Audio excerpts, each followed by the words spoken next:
thank you, girls, for the great introduction. Now I'm going to start with the questions to Kevin. And welcome, Kevin. Thank you for being here today with us. And I'm gonna start with the first question. How can youth be safe online, and why is that important? What do you think about it? Yeah, it's a great question. Unfortunately, there's a lot of mean people out there. We bump into mean people all the time, right? But when you bump into like a mean person, like face to face, there's often a lot of other people around, and so they kind of might hold back. But when people really start to be mean online, there's often nothing like holding them back from like being as nasty as they want to be, and they just show no restraint in many cases. It could be people or it could be like some random predator or just a nasty person in the community, or it could be even like a criminal who makes money from scamming people or defrauding them or bullying just for fun. So that's one of the aspects. And then another that makes it dangerous is just how much nastiness there is out there. But another is that if you do again encounter a mean person in the real world, you might have friends nearby, or like a teacher or your family or a friend, or even just like a random bystander who might stand up for you and like defend you, right? You're kind of on your own online. Your parents usually don't know what you're doing online. No, but even your friends often don't know what you're doing online. So you're really kind of left to yourself in many cases. And so when you do go online, it's just really important to basically be aware of that fact that there are nasty people out there who are going to try and deceive or just be mean. And you want to kind of be online to have a good time, right? No one wants to go online to be bullied or to encounter, to be scammed or anything like that. So you want to just be interacting kind of in the way that you would in the real world. You're not going to just, go to a random neighborhood and start talking to random people. You talk to people that that you like, and that you trust. And so you want to be in kind of these places where you have guarantees that the people you're talking to are nice people that it's going to help you to have a good time. And so that's a big aspect of just the interactions, right? You want to have control over who you're interacting with. And there are other aspects as well. So I'm the father of 4 daughters, and my daughters often teach me about things that are not the best behaviors to do online. So for example, we were going camping one time, and one of my daughters decided that she was going to share her Snapchat password with her friends so she could keep all her streaks alive, because she wasn't going to have internet, right? And that's really common for teens to do that, right? But I think you can probably imagine the kinds of things that could go wrong if you give your password to someone who stops being your friend after a while, right?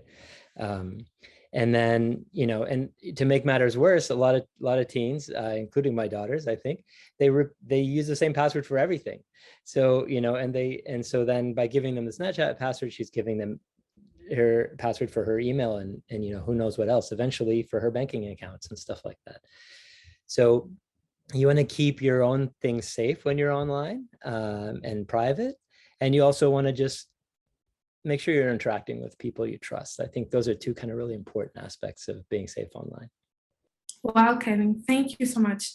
I do believe that is really important, because in this world, we pretty much do everything online, and it is important that we do it with safety. So your work is really important. Thank you so much. And how would you define cyberbullying? Well, I think most of us experience bullying in the real world. It's very similar in most ways, right? It's people like a bully targeting a victim they feel is weaker. But then again, like with fewer restraints in many cases, right? So they might be threatening, they might be sending nasty messages, and it starts to become, since the context is a little different, it could be social media, it could be via text or messaging app, it could be some sort of chat room, or any other sort of online communication. And there's all sorts of nasty things that can happen. I don't know if you have any anecdotes of friends who've fallen trapped to things, but often people are just being nasty or sharing private information, things like that. Wow. And this happens so much in the world, and is really complicated, something that people should pay more attention to it. That's why, again, I'm telling you that the work you do is totally amazing. And I want to know more about your work. Like, what has your research found? Well, one of my colleagues recently looked into just streaming platforms like Twitch. A lot of teens like to play video games, and then they want to like just stream as they're playing, right? And it's a way to interact with friends and just kind of have fun with a bigger community online. But a lot of teens also aspire to having like lots of followers, right? That's what social media kind of inspires you to do, is to have lots of people watching you. The more people watching you, the better. But if you start opening up your streams or your social media to the whole world, you're kind of subjected to all the nastiness in the world as well. And so he started looking into, for example, if you compare what happens when a boy goes online and starts streaming a video game versus what happens when a girl goes online and starts streaming the same video game. What would you think? Do you think there'd be a difference, Lily? What would you think? There will be a huge difference. As a girl, I can tell. Okay, yeah, for sure. And if, your intuition is like borne up by statistics as well, right? There's all sorts of nasty things happening, like inappropriate sexual comments, just kind of more likely to be like mean things being said about you, right? And it's not just women, it's minorities of every kind. And it's and so it's it's the kind of thing where you go on and you just want to have a good time. You want to have a lot of followers, maybe on Instagram, maybe on on a streaming platform. But as soon as you open yourself up to everybody, then you have to expect some nasty behavior, and you have to be like mentally prepared for that. And that can be hard.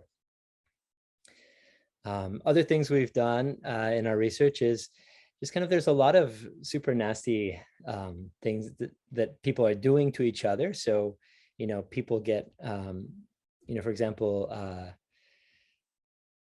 people's private or embarrassing information can be posted online. People get outed that way, or, things that they would like to keep private get suddenly exposed to the wide community, or to people who wouldn't take that in a good way. There's all sorts of trolling and just insulting and dissing, and also people pretending to be someone other than who they are, right? So if you just start chatting with random people on Instagram, there'd be someone who might look like a cute kid your age, or someone who's fun, and who actually it turns out to be like a 68-year-old man who's a sexual predator, right? So you have to be careful about these things, because there's all sorts of nasty things going on online. Wow, this is so true, because internet can be a wonderful place, but it can also be a place for people to be really, really mean and do really inappropriate things, even more when you are part of a minority. And as a Black girl, I can totally understand what is happening in the world right now. So being conscious of that, how do you think youth can help to prevent cyberbullying? Well, there's a couple of aspects, right? Obviously, you would rather it not happen to you. But just like in the real world, if you saw something happening to one of your friends, you would stand up for them, right? And you would try and protect them. It's just going to be harder to do that for your friends online, because they're doing, you're often not aware of what's happening. And so, that's a tricky thing. And another thing is just educating people, right? So we kind of all instinctively know that you don't want to walk down a dark alley late at night, right? It's not a safe thing to do. But when you're online, we kind of don't have those same instincts. It's not the real world. We're not like evolved to know what's safe and what's not safe. And so we some of your friends, you'll find them doing things that are just really, really bad ideas.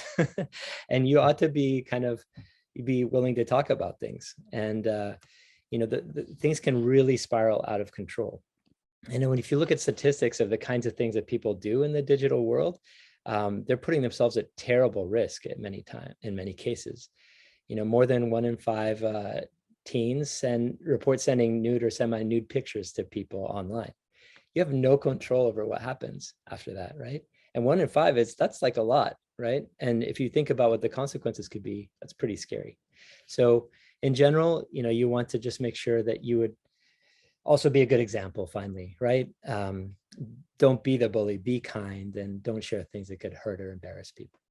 So, Kevin, we have leaders, youth leaders from all around the world watching. Do you have any tips to help us, in this case, because I'm also a youth leader, to prevent from cyberbullying and stay safe online? Like 3 tips or something? Yeah, so if you see cyberbullying happening, there's a few things you should do. So first of all, if you want to step up and defend a friend or somebody, first of all, make sure it's safe, right? You wouldn't jump in front of a car, right? Because your friend's there so that you both die together, right? You want to like be prepared to call the ambulance after, right? So you want to make sure that it's safe before you jump in. And then second, you don't want to like give oxygen or engage with the bullies and make them want to like take it up another level.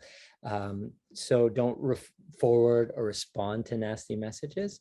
And then if you see it, keep the evidence of the stuff that you're seeing and report it, right? You can get people blocked, and you can make sure that the platforms and other people can take care of making sure that that it stops.